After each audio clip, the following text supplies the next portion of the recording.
いただきます。シーフードトマトツナパスタ、初めて作りました。この在宅ワーク中にパスタやたら作ってるな。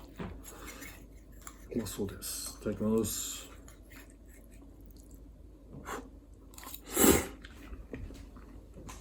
うん。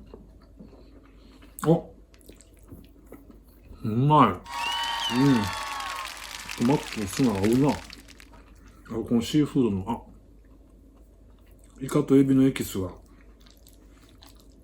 美味しい。全然、こう、しつこい感じじゃないっすね。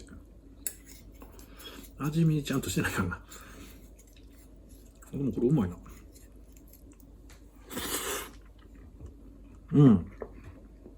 いける。ビールはドライゼロノンアルコールです。禁酒続いてます。では今日は特に発言することもないのでゆっくり食べていきます。